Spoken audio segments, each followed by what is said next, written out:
It's 6 o'clock. I'm Justin Koehler. The Thames Valley District School Board has officially decided against implementing a pilot program for policing in their schools. The decision was made yesterday evening, with the board voting 7-6 against moving forward with the project. Chair of the board, Beth May, has released a statement saying that safety still remains a top priority for their schools. She says that even with the vote, they continue to value and respect the contributions of local police services.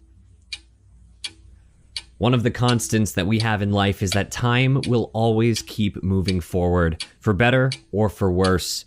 If the Bulletin of Atomic Scientists is correct, all of us as humans and mankind are ticking closer and closer to the end of our clocks, with just 90 seconds before we're done keeping track of time at all. Of course, they don't mean literal seconds, though, but they do mean that the world is closer to its end than it's ever been before. While things like wars, AI, nuclear waste, and more are all attributed to these scientists' calculations, one key constant that gets weighed in each time is the environment. I'm Justin Koehler, and on this episode of Almost 107, we talk with Christine Wardle, a sustainability consultant with Fanshawe College, to talk about her work, about current environmental outlooks, and about why people should care. Fanshawe College has held a vigil on the anniversary of the École Polytechnique massacre. Now 34 years since the tragedy took place, Fanshawe College has lowered their flags to half-mast, as well as hosted the ceremony to honor the occasion. The massacre occurred on December 6th, 1989, when a gunman entered an engineering classroom at École Polytechnique in Montreal, armed with a semi-automatic weapon. The shooter separated the boys from the girls and shot down 14 young women. It's important to remember. I think we're getting to that point where younger generations don't necessarily remember that event. They weren't born then. Maybe they weren't even born for another couple of decades after that. Joseph Pisano, the Director of Equity, Diversity, and Inclusion with Fanshawe College, hosted the ceremony, going on to talk about the relevance of the tragedy today. So I think it's important for us to remember what happened, because some of the motivations that led to that attack are motivations that are leading to attacks today. Good afternoon, I'm Justin Koehler. In London, there's a mix of sun and cloud with some flurries expected later this evening. Right now, it's -11. Our top story. The first climate action incentive rebates of the year are going out. Recipients should receive their checks in the mail or landing in their bank accounts throughout the day today. The money is going to people living in Ontario, Alberta, Manitoba, New Brunswick, and Saskatchewan, all provinces where the federal carbon tax is collected. The payment will be going to those who filed their income tax and benefit returns last year.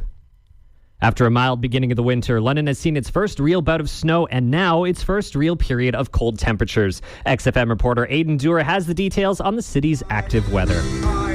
With origins dating back to 1965 and the city seeing its first real punk show in 1977, the punk genre has since been on a bit of a decline over the past few years. With various bands including the Trash Puppets, Full Throttle, and more now on the rise, London's punk scene may be seeing a resurgence. London has always been a place of music. Mario Cercelli, a local music figurehead, talks about the city's ability to revitalize previous trends. There's always something cooking, and there's always bands who are off the beaten path, who are doing something different.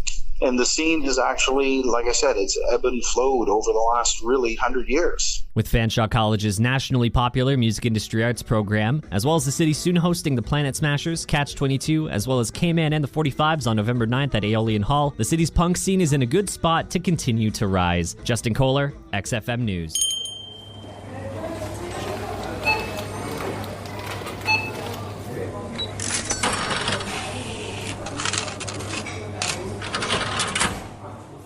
You just got to take part in a regular, average, run-of-the-mill sale at a store. More than likely, though, that wasn't your first time. With your average person spending over 400 hours a year shopping regularly, you more than likely experience that phenomenon of entering a store, scanning items, checking out, all a bit too familiar.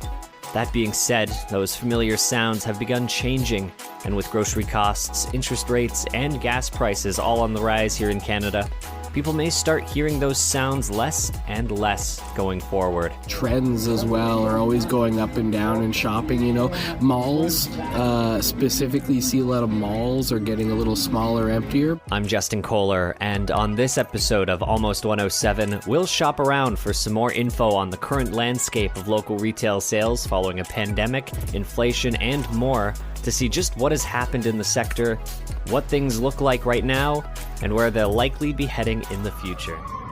The explosion has caused all border crossings to be closed in Niagara following what the FBI is calling a vehicle explosion. The area around the bridge is now being cleared, with police saying the area is being evacuated. Sources say the vehicle in question was traveling upwards of 100 miles an hour on its way to the crossing, and sources are saying that 2 people in the vehicle have died and 1 other border agent has been injured. The source of the explosion is still under investigation, with the FBI's Joint Terrorism Task Force monitoring the situation. Justin Koehler, XFM News.